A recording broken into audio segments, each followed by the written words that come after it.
Hello friends, welcome to my channel.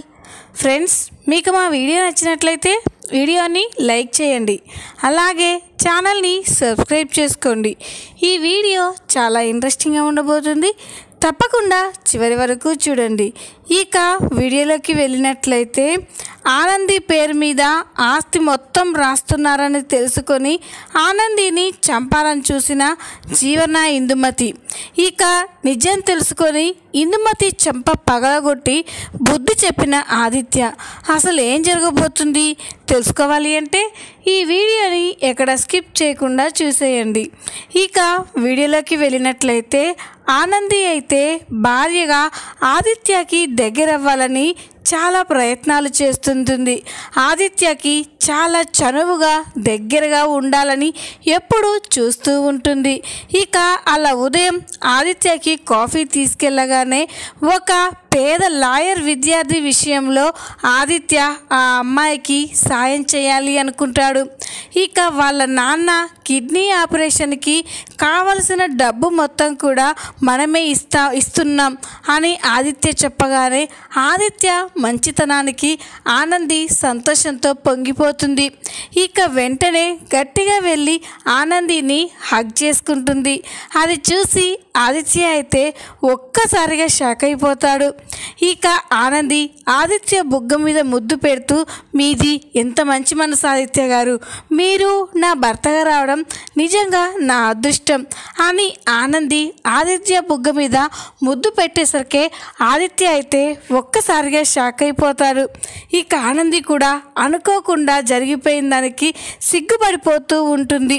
ఇక ఆదిత్యని చూసి సిగ్గుతో లోపలికి వెళ్తుంది. ఇక అది చూసి ఆదిత్య కూడా చాలా సంతోషం అనిపిస్తుంటుంది. ఇదేంటి, ఆనంది నాకు ముద్దు పెట్టినా కూడా నాకు ఎలాంటి కోపం రాలేదు, బహుశా నేను ఆనందిని ఇష్టపడుతున్నానా అని అనుకుంటూ, తప్పేముంది, నేను అలేఖ్యని ప్రేమించాను, తననే పెళ్లి చేసుకోవాలి అనుకున్నాను, కానీ అలేఖ్యకి ఇప్పుడు వేరొకరితో పెళ్ళి అయిపోయింది. ఇంకా నేను అలేఖ్య గురించి ఆలోచిస్తూ బాధపడడం దేనికి?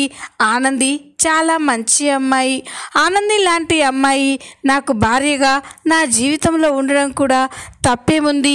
నా కోసం కాకపోయినా అమ్మ నాన్నల సంతోషం కోసమైనా ఆనందితో ప్రేమగా ఉండాలి, తనని భార్యగా ఒప్పుకోవాలి అని ఆదిత్య కూడా అనుకుంటూ ఉంటాడు. ఇక ఇదిలా ఉండగా రాత్రి కాగానే గౌరీప్రసాద్ హైమావతి గదిలో కూర్చొని ఆస్తి విషయాలు మాట్లాడుకుంటూ ఉంటారు. అప్పుడే ఇందుమతి అటుగా వెళ్తూ వాళ్ళ మాటలు చాటుగా ఉండి వింటూ ఉంటుంది. అప్పుడే హైమావతి, ఏమండి, నేను బాగా ఆలోచించి ఒక నిర్ణయం తీసుకున్నాను అని చెప్పగానే ఇక గౌరీప్రసాద్, ఏంటి హైమా అది అని అంటాడు. అప్పుడు హైమావతి, అదేనండి, ఆస్తి విషయం మనం పిల్లలకి చెరిసగం రిజిస్ట్రేషన్ చేయాలి అనుకున్నాం కదా అని అనేసరికి ఇక ఇందుమతి అయితే షాక్ అయిపోతుంది. ఏంటి, వీళ్ళు ఆ జీవనకి కుట్టికి ఆస్తి రాయాలని చూస్తున్నారా అని కంగారు పడుతూ చూస్తూ ఉంటుంది. ఇక గౌరీప్రసాద్, మనం ముందు నుంచి అనుకున్నదే కదా హైమా, ఇప్పుడు జీవనకి కుట్టికి పెళ్ళిళ్ళు కూడా అయిపోయాయి. ఇక వాళ్ళకి మనం ఇవ్వాలనుకున్న ఆస్తి వాళ్ళ పేరు మీద చెరో సగం ఇచ్చేస్తే మనకి కూడా బాధ్యత తీరిపోతుంది అని గౌరీప్రసాద్ అంటాడు. అప్పుడు హైమావతి, లేదండి, జీవన పేరు మీద ఆస్తి రాయడం అంత మంచిది కాదు, ఆస్తి మొత్తాన్ని కూడా మనం కుట్టి పేరు మీదే రాసేద్దాం అని చెప్పగానే ఇక గౌరీప్రసాద్ ఆశ్చర్యపోతాడు. ఇక ఆ మాట విని ఇందుమతికైతే మైండ్ బ్లాక్ అయిపోతుంది. ఇదేంటి, వీళ్ళు ఆస్తి మొత్తం ఆ కుట్టి పేరు మీద రాస్తాను అంటున్నారు, కొంపతీసి కుట్టియే వాళ్ళ ఇంటి అసలు వారసురాలని నిజం తెలిసిపోయి ఉంటుందా అని కంగారు పడుతూ వింటూ ఉంటుంది. అప్పుడే గౌరీప్రసాద్, అదేంటి హైమా, ఆస్తి మొత్తం కుట్టి పేరు మీద రిజిస్ట్రేషన్ చేస్తే మరి మన ఇంటి వారసురాలైన జీవనకి అన్యాయం చేసినట్లే కాదా అని అంటే అప్పుడు హైమావతి లేదండి, ఇప్పుడున్న పరిస్థితుల్లో మన జీవన ఇంకా పెద్దదానిలా ఆలోచించలేకపోతుంది, బాధ్యతగా ఉండలేకపోతుంది. ఇప్పుడు తన పేరు మీద ఆస్తి రాస్తే ఆ ఆస్తిని కూడా 2 రోజుల్లో పూర్తి చేస్తుంది. అదే కుట్టి పేరు మీద ఆస్తి రాస్తే మనం ధైర్యంగా ఉండొచ్చు. కుట్టి అంత స్వార్థపరురాలు కాదు కాబట్టి ఏదో ఒకరోజు మళ్ళీ జీవనకే ఆ ఆస్తిని ఇచ్చేస్తుంది. అప్పటి వరకు ఆస్తి మొత్తం కూడా కుట్టి చేతిలో ఉంటే మనం కూడా చాలా ధైర్యంగా ఉండొచ్చు అని హైమావతి చెప్తూ ఉంటే ఈ కథ విని ఇందుమతి అయితే షాక్ అయిపోయి కోపంతో చూస్తూ ఉంటుంది. ఇక వెంటనే మరి దీనికి ఈయనగారు ఏమంటారో ఏంటో అని మనసులో అనుకుంటూ ఉండగా గౌరీప్రసాద్ కూడా చాలా మంచి ఆలోచన హైమావతి, ఇప్పుడు ఉన్న పరిస్థితుల్లో జీవన ఇంకా మెచ్యూర్గా ఆలోచించలేకపోతుంది. కుట్టి చేతిలో మన ఆస్తి ఉండడమే జీవనకైనా మన ఆస్తులకైనా ఎలాంటి ఇబ్బంది ఉండదు. త్వరలోనే మంచి ముహూర్తం చూసి కుట్టి పేరు మీద ఆస్తి మొత్తం రాసేద్దాం అని గౌరీప్రసాద్ చెప్పగానే ఇక హైమావతి కూడా సరే అంటుంది. ఈ మాటలన్నీ కూడా చాటుగా విని ఇందుమతి అయితే కోపంతో రగిలిపోతూ ఉంటుంది. ఇదేంటి ఇలా జరుగుతుంది, ఆస్తి మొత్తాన్ని నా పేరు మీద రాయించుకోవాలి అనుకున్నాను, ఆ జీవన పేరు మీద రాస్తే ఆ ఆస్తి నేను దక్కించుకోవాలి అనుకున్నాను, ఇప్పుడు సగం కాదు కదా మొత్తం ఆ కుట్టి పేరు మీద రాస్తున్నారు. ఆస్తి కానీ ఆ కుట్టి పేరు మీదకి వెళ్తే ఇక ఎప్పటికీ నా చేతిలోకి రాదు. ఏం చేయాలి, ఏదో ఒకటి చేసి దీన్ని ఆపాలి అని అనుకుంటూ ఉంటుంది. ఇంతలోనే ఇందుమతికి జీవన ఫోన్ చేస్తుంది. జీవన ఫోన్ చేయగానే ఇక ఇందుమతి ఫోన్ లిఫ్ట్ చేసి చెప్పే అని అంటుంది. ఏంటి పెద్దమ్మ, ఏంటి విషయాలు, ఫోన్ చేయడం లేదేంటి అని అంటుంది. ఏముంది ఫోన్ చేయడానికి, ఇక్కడ పరిస్థితులు అంత ఏం బాగోలేవు, ఏదైతే జరగకూడదు అనుకుంటున్నామో అదే జరుగుతుంది, అదే కానీ జరిగితే ఇక నువ్వు నేను గుడి మెట్ల దగ్గర అడుక్కోవాల్సిందే అని ఇందుమతి అంటూ ఉంటే జీవన షాక్ అయిపోతుంది. ఏంటి పెద్దమ్మ, మళ్ళీ ఇంట్లో ఏదైనా గొడవ జరిగిందా అని అంటే పిచ్చిదానా, గొడవ జరిగితే నేనెందుకు బాధపడతానే, ఈ ఆస్తి మొత్తం మన చేయి దాటిపోయేలా ఉంది అని చెప్పగానే జీవన షాక్ అయిపోతుంది. ఏంటి పెద్దమ్మ, ఆస్తి చేయి దాటిపోవడం ఏంటి అని అంటే అవునే, మీ ఇంట్లో వాళ్ళకి మీ తాతయ్య నానమ్మలకి నీ మీద నమ్మకం లేదంట, అందుకే ఆస్తి మొత్తాన్ని కూడా ఆ కుట్టి పేరు మీద రాసేయాలి అని నిర్ణయం తీసుకున్నారు అని చెప్పగానే జీవన షాక్ అయిపోతుంది. ఏంటి పెద్దమ్మ, ఆస్తి మొత్తం కుట్టి పేరు మీద రాయాలనుకోవడం ఏంటి, ఇంతకు ముందే కదా నాకు కుట్టికి సమానంగా ఆస్తి పంచుదామని అనుకున్నారు, మళ్ళీ ఇప్పుడు మొత్తం ఆస్తి కుట్టికి ఎలా రాస్తారు అని అంటుంది. అది విని ఇందుమతి నిజమే, నువ్వు చేసిన ఈ తలతిక్క పనుల వల్ల నీ మీద వాళ్ళకి నమ్మకం పూర్తిగా పోయింది, ఆస్తి నీ పేరు మీద రాస్తే అది ఎక్కువ రోజులు నిలపలేవని వాళ్ళకి తెలిసిపోయింది, అందుకే ఆస్తి మొత్తం కూడా కుట్టి చేతిలో ఉంటేనే భద్రంగా సేఫ్గా ఉంటుంది అని, కొన్ని రోజుల తర్వాత నువ్వు బాధ్యతగా ఉన్నప్పుడు మళ్ళీ ఆ ఆస్తిని సగం ఆస్తిని నీకు ఇవ్వాలని వాళ్ళు మాట్లాడుకుంటుంటే విన్నాను, అప్పటి నుండి నాకు నిద్ర పట్టడం లేదు అని ఇందుమతి అంటూ ఉంటే జీవన కూడా కంగారు పడిపోతూ ఉంటుంది.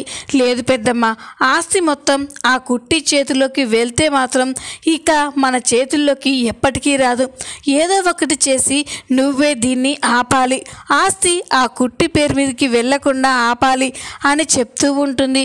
ఇక ఇందుమతి ఉండగా ఆస్తి ఆ కుట్టికి ఎలా దక్కనిస్తాను, అందుకే నేను ఒక ప్లాన్ని ఆలోచించాను, అది త్వరలోనే అమలు చేయబోతున్నాను అని ఇందుమతి చెప్పగానే జీవన ప్లానా ఏంటి పెద్దమ్మ అది అని అంటే ఇక ఇందుమతి అదేనే, ఇక ఆ కుట్టి ఉన్నంత వరకు మనం అనుకున్నది ఏదీ జరగదు, ఈ ఆస్తి కూడా మన గుప్పెట్లోకి రాదు, అందుకే ఆ కుట్టిని అడ్డు తొలగించేయాలి అనుకుంటున్నాను అని చెప్పగానే జీవన షాక్ అయిపోతుంది. ఏంటి పెద్దమ్మ అంటే ఆ కుట్టిని చంపాలనుకుంటున్నావా అని అంటుంది. అవును, దాన్ని లేపేస్తేనే మనకి రూట్ క్లియర్ అవుతుంది అని ఇందుమతి చెప్పగానే జీవన కూడా ఆలోచిస్తుంది. అవును పెద్దమ్మ, ఆ కుట్టిని లేపేయడమే అన్ని సమస్యలకి పరిష్కారం, అది ఇక్కడ కూడా నన్ను డామినేట్ చేస్తుంది, దాని అడ్డు తొలగిపోతే మనకి ఇక్కడ అక్కడ రూట్ క్లియర్ అయిపోయినట్టే, ఇక్కడ మా అత్తగారి ఆస్తిని అక్కడ ఆ గౌరీప్రసాద్ ఆస్తిని మొత్తం కూడా మనం చేతుల్లో పెట్టుకోవచ్చు అని జీవన చెప్తూ ఉంటే ఇక ఇందుమతి అలాగేనే నేను ఆ పనిలో ఉంటాను అని ఫోన్ పెట్టేస్తుంది. ఇక ఇందుమతి ఎస్ వెంటనే ఎంత వీలైతే అంత తొందరగా ఆ కుట్టిని లేపేయాలి అని కొంతమంది రౌడీలకి ఫోన్ చేస్తుంది. ఇందుమతి నుండి ఫోన్ రాగానే రౌడీలు ఫోన్ లిఫ్ట్ చేసి చెప్పండి మేడం అని అంటారు. అప్పుడు ఇందుమతి రే మీరొకరిని లేపేయాలి అని చెప్పగానే ఎవరు మేడం అతను అని అంటే అతను కాదు అమ్మాయి, ఒక అమ్మాయిని మీరు చంపేయాలి అని ఇక ఇందుమతి ఫోటోని పంపిస్తుంది. ఆ ఫోటోని చూసి రౌడీలు ఆనంది కోసమే కాపు కాస్తూ ఉంటారు. ఇక ఒకరోజు ఆనంది ఆదిత్య ఇద్దరూ కూడా ఈవినింగ్ వాక్కి బయటికి వచ్చి రోడ్డుపై నడుచుకుంటూ వస్తూ ఉంటారు. అలా వస్తూ ఉండగా ఇక అదే రౌడీలు ఆనంది కోసం కాపు కాస్తూ ఉంటారు. ఇక ఆనంది ఆదిత్యాలని చూసి వాళ్ళలో వాళ్ళే ఇలా మాట్లాడుకుంటూ ఉంటారు. రే ఇంతకంటే మంచి సమయం దొరకదు, ఇప్పుడే మనం వెళ్ళి ఆ అమ్మాయిని లేపేద్దాం అని అనుకుంటూ ఉంటారు. ఇక ఇంతలోనే వేరొకతను రే ఆ అమ్మాయి వెంట ఎవరో ఉన్నారు చూశారు కదా, తనని ఎలా లేపేస్తాం అని అంటే పిచ్చివాడ, అతన్ని చూసావు కదా, అతను వీల్ చైర్లో నడవలేని పరిస్థితుల్లో ఉన్నాడు, అలాంటి వాడు మనం ఆ అమ్మాయిని చంపుతూ ఉంటే ఏం చేయగలడు అని చెప్పి అందరూ మాట్లాడుకొని ఆనందిని చంపడానికే ఇక ఆనంది వాళ్ళకి అడ్డుగా వస్తూ ఉంటారు. ఇక రౌడీలు అలా అడ్డుగా రావడం చూసి ఆనంది ఆదిత్య ఇద్దరు కూడా షాక్ అయిపోయి చూస్తూ ఉంటారు. ఇక ఆదిత్య ఎవరు మీరు, మాకెందుకు అడ్డుగా వచ్చిర్రు అని అంటాడు. అప్పుడు ఆ రౌడీలు చూడండి సార్, మేము వచ్చింది మీకోసం కాదు, అదిగో మీ పక్కన ఉందే ఆ మేడం కోసం వచ్చాం అని చెప్పగానే ఆనంది నా కోసం వచ్చిర్రా, ఏంది పిచ్చి పిచ్చిగా ఉందా, రోడ్డు పైన ఆడవాళ్ళని అల్లరి పెడుతున్నారా అని కోపంగా అంటుంది. అప్పుడు ఆ రౌడీలు సారీ మేడం, మేము మిమ్మల్ని అల్లరి పెట్టడానికి రాలేదు, నిన్ను చంపేయడానికి వచ్చాం అని చెప్తారు. అది విని ఆనంది ఆదిత్య ఒక్కసారిగా షాక్ అయిపోతారు. ఇక ఆదిత్య రే ఏం మాట్లాడుతుర్రా, మీరు తనని చంపాలనుకోవడం ఏంటి అని అంటే మీతో మాటలు అనవసరం సార్, మీరు కాసేపు సైలెంట్గా ఉంటే మా పని కానిచ్చేస్తాం అని ఇక రౌడీలు ఆనంది మీదికి దాడి చేస్తూ ఉంటారు.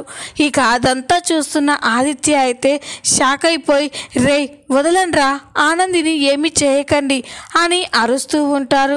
ఇక రౌడీలు మాత్రం ఆనందిపై దాడి చేస్తూ ఉంటారు. ఇక ఆనంది ఏమీ చేయలేక నిస్సహాయ స్థితిలో పడిపోతుంది. ఇక ఆనందిని చంపడానికి కత్తితో పొడవబోతూ ఉంటే ఇక అది చూసి తట్టుకోలేని ఆదిత్య ఎలాగైనా ఆనందిని కాపాడుకోవాలి అని ఆ కుర్చీలోంచి లేచి పరిగెత్తుకుంటూ రౌడీల దగ్గరికి వెళ్తారు. ఇక అది చూసి రౌడీలు అయితే ఒక్కసారిగా షాక్ అయిపోతారు. ఇక ఆదిత్య రౌడీలకి ఎదురుగా నిలబడి రేయ్ నా భార్యపై చెయ్యి పడిందో మీ ప్రాణాలు తీసేస్తాను, మర్యాదగా ఇక్కడి నుంచి వెళ్ళిపోండి అని వార్నింగ్ ఇస్తాడు. ఇక అది చూసి రౌడీలు ఓహో నీకు కాళ్ళు బాగానే ఉన్నాయన్నమాట, అయితే ముందు నిన్నేసేసి తర్వాత దాన్ని వేసేస్తాం అని ఆదిత్య మీదకి దాడి చేస్తూ ఉంటారు. ఇక అది చూసి ఆనంది అయితే చాలా సంతోషపడిపోతూ ఉంటుంది.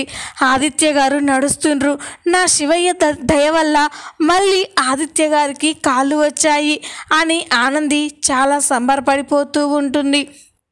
ఇక ఆదిత్య ఆ రౌడీలని బాగా చిత్తకొట్టేసరికి ఆదిత్య దెబ్బలు తట్టుకోలేక రౌడీలందరూ పారిపోతారు. ఇక అలా పారిపోతూ ఉండగా ఇంతలోనే ఒక రౌడీని పట్టుకొని ఆదిత్య బాగా చిత్తకొడుతూ ఉంటాడు.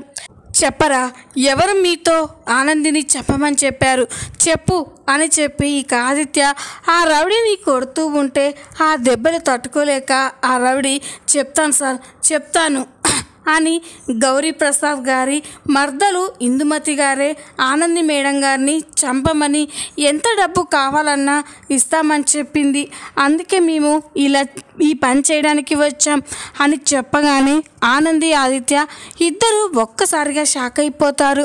ఇక ఇందుమతి ఆనందిని చంపాలనుకుందని తెలుసుకొని ఆదిత్య అయితే కోపంతో రగిలిపోతూ ఉంటాడు. ఇక వెంటనే ఆనంది పద అని చెప్పగానే ఇక ఆనంది ఎక్కడికి ఆదిత్య గారు అని అంటుంది. చెప్తాను పద అని ఆనందిని తీసుకొని నేరుగా గౌరీప్రసాద్ ఇంటికే వెళ్తారు. ఇక అక్కడికి వెళ్ళడం చూసి ఆనంది షాక్ అయిపోతుంది. ఏందండి గీడికి తీసుకొచ్చిరేంది, ఇప్పుడు లొల్లేమీ వద్దండి, ఏదైనా ఉంటే తర్వాత మాట్లాడుకుందాం అని అంటూ ఉంటుంది. కానీ ఆదిత్య మాత్రం ఆనంది నువ్వేం మాట్లాడకు పద అని చెప్పి ఇక లోపలికి వెళ్తారు. లోపలికి వెళ్ళి కోపంగా ఆదిత్య అందరినీ పిలుస్తూ ఉంటారు. ఇందుమతి బయటికి రా అని కోపంగా గట్టిగా పిలుస్తూ ఉంటాడు. ఇక ఆ పిలుపులు విని అందరూ కూడా హాల్లోకి వస్తారు. గౌరీప్రసాద్, హైమావతి, జ్యోతి, సూర్య అందరూ హాల్లోకి వస్తారు. ఇక ఆదిత్య తన కాళ్ళపై తాను నిలబడడం, ఆదిత్య మామూలుగా నడవడం చూసి అందరూ కూడా చాలా సంతోషపడుతూ ఉంటారు. ఇక జ్యోతి ఆదిత్య నేను చూస్తుంది నిన్నేనా, నీకు కాళ్ళు వచ్చాయా అని అంటే ఇక అప్పుడే ఆనంది అవును జ్యోతమ్మ, ఇందాక అనుకోకుండా ఆదిత్య గారు లేచి నడిచారు అని చెప్పగానే జ్యోతి, సూర్య ఇంట్లో వాళ్ళంతా కూడా చాలా సంతోషపడిపోతూ ఉంటారు. ఇక అప్పుడే ఆదిత్య చూడండి, నేను ఇక్కడికి వచ్చింది నాకు కాళ్ళు వచ్చాయని మీకు తెలియజేయడానికి కాదు, ఒకరిని వార్నింగ్ ఇవ్వడానికి అని అంటాడు. అది విని అందరూ ఆశ్చర్యపోయి చూస్తూ ఉంటారు. ఇక సూర్య వార్నింగ్ ఇవ్వడానికా, ఎవరికి అని అంటే ఇంకెవరికి, ఇందుమతికి అని అంటాడు. అది విని అందరూ షాక్ అయిపోతారు. ఇక ఇందుమతి అక్కడికి వచ్చి ఆదిత్య ఆనందిలను చూసి షాక్ అయిపోతుంది. ఇదేంటి ఈ ఆదిత్యకి కాళ్ళు లేవు కదా, మరి ఎలా నడుస్తున్నాడు, అయినా ఈ ఆనందిని చంపమని ఆ వెధవలకి డబ్బు ఇచ్చాను కదా, ఇంకా చంపలేరేంటి అని అనుకుంటూ ఉంటుంది. ఇక ఇందుమతి ఆదిత్య దగ్గరికి వచ్చి ఏంటి నాతో మీకేం పని అని అంటుంది. అప్పుడు ఆదిత్య మీరెందుకు ఆనందిని చంపాలని చూశారు అని అంటాడు. అది విని అందరూ షాక్ అయిపోయి చూస్తూ ఉంటారు. ఇక ఇందుమతి ఇదేంటి ఈ నిజం వీళ్ళకెలా తెలిసింది అని కంగారు పడుతూ పైకి మాత్రం ఏంటి ఆదిత్య ఏం మాట్లాడుతున్నావు, నేను ఆనందిని చంపాలనుకోవడం ఏంటి అని చెప్పి దబాయిస్తూ ఉంటుంది. ఇక ఆదిత్యకి కోపం వచ్చి వెంటనే ఇందుమతి చెంప పగలగొడతాడు. అది చూసి అక్కడ ఉన్న వాళ్ళంతా కూడా షాక్ అయిపోతారు. ఇక ఇందుమతి ఆదిత్య నన్నే కొడతావా అని అంటే అప్పుడు ఆదిత్య కొట్టడం కాదు, మీలాంటి వాళ్ళని చంపినా పాపం లేదు, ఆనంది ఏ పాపం చేసింది, ఎప్పుడు ఈ ఇల్లు బాగుండాలని ఈ ఇంట్లో వాళ్ళు సంతోషంగా ఉండాలి అని ఆరాటపడుతూ ఉంటుంది, అలాంటి ఆనందిని చంపాలని చూస్తారా, అసలు తన మీద మీకు ఎందుకంత కోపం అని ఆదిత్య అడుగుతూ ఉంటే అందరూ కూడా షాక్ అయిపోయి చూస్తూ ఉంటారు. ఇక అప్పుడే ఆదిత్య చూడండి ఇన్ని రోజులు ఒకెత్తు ఇప్పుడు ఒకెత్తు, ఆనంది పక్కన నేను ఉంటాను, నా ఆనందికి హాని చేయాలని చూసినా తనని అవమానించాలని చూసినా నేను ఎవరిని వదిలిపెట్టను, జాగ్రత్త అని ఆదిత్య ఇందుమతికి వార్నింగ్ ఇచ్చి ఇక ఆనందిని తీసుకొని అక్కడి నుంచి వెళ్ళిపోతూ ఉంటాడు. ఈ విధంగా ఆనందిని చంపాలి అనుకున్నా ఇందుమతికి ఆదిత్య దిమ్మ తిరిగే షాక్ ఇవ్వబోతున్నాడు. ఈ వీడియో మీకు నచ్చినట్లయితే లైక్